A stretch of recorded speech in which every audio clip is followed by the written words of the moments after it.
My name is Jean Grace, and I'm Maddie's grandma, obviously, and I'm her dad's mother.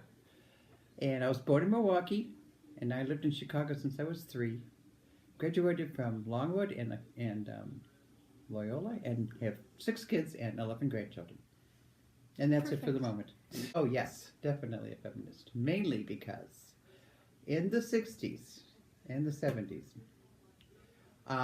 we found out women did not get as much pay as men did.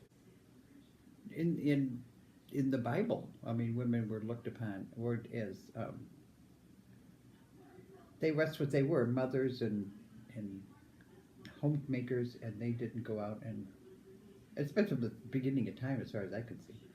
And I'm not sure when it all changed. I think a lot of it changed during World War II for here in our country, because men were at war and the women started working. Yeah. And that is what made us realize that we could do that and raise a family. Yeah. So I always wanted to be a mom. Yeah. I did. And I also wanted to be able to work once the kids were older, which I did. Well, sometimes they just see you as somebody else's wife or somebody's mom. But the funny part is, I mean, it was, I used to think it was kind of funny because everybody would say, well, this is Steve's mom or Joe's mom or that kind of thing. And I was proud of that. I was proud to be their moms. But I guess it does limit you, though, because, so I'm Mrs. So-and-so, and I'm a mom. But you are other things, too. You are a woman. If you're a mom, you're a nurse, a teacher, a driver. It comes from inside. I think it comes from who you are inside. And that's the where part comes from me, anyway. Well, let's see now. Well, as a child, I was chubby. Looking back on it, I probably was very aware of the fact that I was chubby. And I did get teased sometimes for it with certain kids. And but I will say one thing: it didn't bug me because I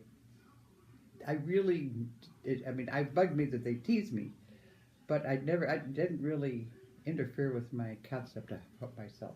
You know what I mean? I still thought I was pretty good. Well, we probably should teach them, number one, that beauty is not everything in this life. And maybe show them examples of people, have them meet different people, bring them into their lives, and see how they are. But it's so tough, though, in this world, because that's all you see. That's all you see on TV. That's all you see. Everybody has to be young and gorgeous.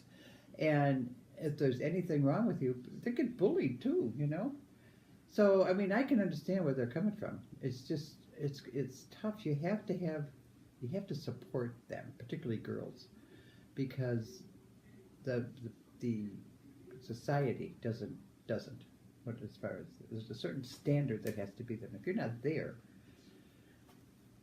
it makes them self-conscious, like you said, and they don't think well of themselves, and they have to have a support group. The parents, their siblings, everybody, Because, too, my mom and dad would encourage me to do that, too, and tell us how that's not the only thing in your whole life. Grandpa Dan is coming into the picture now. This is my grandpa. Hi. Well, I really thought Eleanor Roosevelt was cool. I didn't know much about her, but my dad loved her, so I would hear all about her. One of the women I totally admire is Michelle Obama. I also like Hillary Clinton because she has put up with a heck of a lot of abuse and people reading her the wrong way, I think, anyway. So those are the 2 women I admire today. The other, what was I going to say?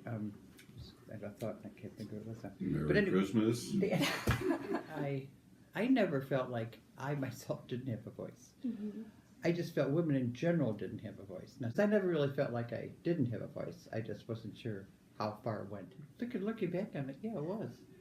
The only one I can really think of is I remember Willa Catherine. I liked her, and I liked Louisa May Alcott. Really, I don't know the women, though, writing years ago, like when Shakespeare and Chaucer were writing. I'm not sure on that. Because nobody heard of them. So who knows? They could have been. You know, they could have been up in a little attic, or writing stories and doing things, and nobody ever published them. Mm-hmm.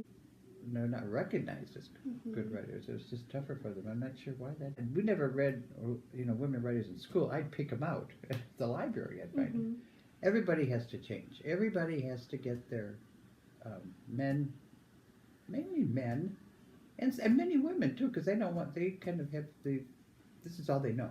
Trying to achieve a full spectrum of life for girls, for women, so that they can do the sky.